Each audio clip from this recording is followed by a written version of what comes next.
সব কিছুই আপনার নির্ভর করে তার মেনটেন্যান্সের উপর। আপনি যদি সঠিক যত্ন পরিচালনা করতে পারেন তাহলে সঠিক রেজাল্টটা পাইবেন। আর এতে ছাড়া আপনার পরিচালনা ঠিকঠাকভাবে না করলে আসলে তাদের মেনুতে ঠিকঠাক খাবার না দিলে প্রোটিনযুক্ত, তাহলে আপনি ওই রকম রেজাল্ট আশা করতে পারেন না। অনেকে আপনি রাখাল দেওয়া কাজ করায়, রাখাল ঠিকঠাক মতো বুঝে না, আলসামির কারণে তারা ঠিকঠাক মতো খাবারও দেয় না, যার কারণে সঠিক রেজাল্টটা পাওয়া যায় না। যারা আপনার এত দামি ব্রিডগুলা কিনে, সবাই আপনার হাই কোয়ালিটির লোক, এডুকেটেড পারসন, তারা আপনার লোকাল মানুষে এত দাম দিয়ে 70-80 হাজার 1 লাখ টাকা দিয়ে ছাগল কিনবো না। আর তারা অন্য চাকরি করে, আপনার বিজনেস করে, যার কারণে তারা খামারে ওই রকম নজর দিতে পারে না। যারা আমাদের মতো প্রকৃত খামারি, তারাই আসলে ঠিকঠাক মতো মেনটেন্যান্স করতে পারে, আর বিশেষ করে তাদের থেকে ভালো রেজাল্ট করতে পারে আর কি।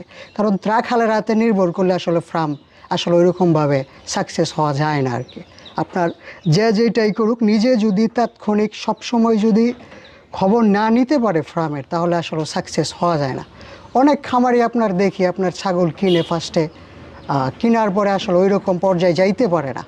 এইটা আপনার ছাগল কেনাটা অনেক সোজা ব্যাপার, কিন্তু পালাটা অনেক সোজা না।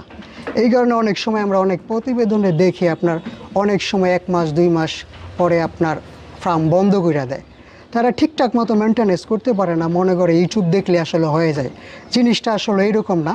আপনার চিনতে হবে অরিজিনাল ব্রিড, নিতে হবে ভালো। নতুন হইলে সর্বফার্স্ট বাচ্চা না নিয়ে নিউ অ্যাডাল্ট যে ছাগলগুলো আছে 2 দাঁত বা সর্বোচ্চ 4 দাঁত, ওই নিউ অ্যাডাল্টগুলো নিতে পারে। ওই গলা দিয়ে খামার শুরু করলে 2 পিস বা সর্বোচ্চ 5 পিস নেওয়া শুরু করলে তারা সাকসেস হইতে পারবো।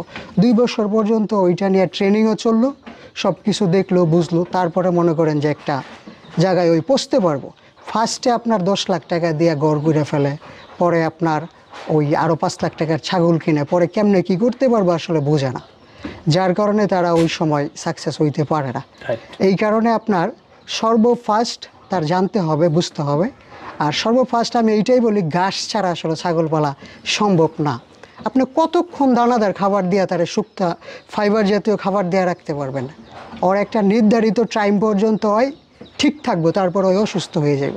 আর আল্লাহ পাক ঘাসের ভিতরে ন্যাচারালি সব কিছু দেওয়া রাখছে, সব প্রোটিন মিনারেলস, তারপরে আপনার ফাইবার জাতীয় সব দেওয়া রাখছে।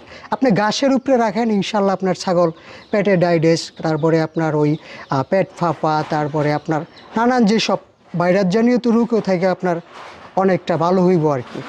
আপনি যদি ঘাসের উপরে রাখতে পারেন, ঘাস আর সাইলেজ দুইটা একই জিনিস, আপনার সাইলেজ ঘাস এই দুইটা দিয়ে করতে পারলে সবচেয়ে বেস্ট। ছাগল আপনার এতটা সেন্সিটিভ জিনিস, তার প্রস্রাব পায়খানা সব কিছু খেয়াল রাখতে হবে।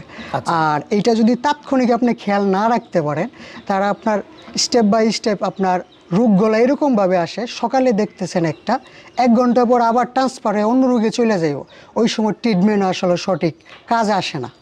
এই কারণে সবসময় তার প্রস্রাব পায়খানা বডি ফিলিংস সব কিছুই খেয়াল রাখতে হইব, তাইলে আপনি ছাগল পালতে পারবেন, প্রকৃত খামারি হইতে পারবেন। এছাড়া আপনি করতে পারবেন, টাকা ইনভেস্ট করতে পারবেন, সাকসেস হইতে পারবেন না।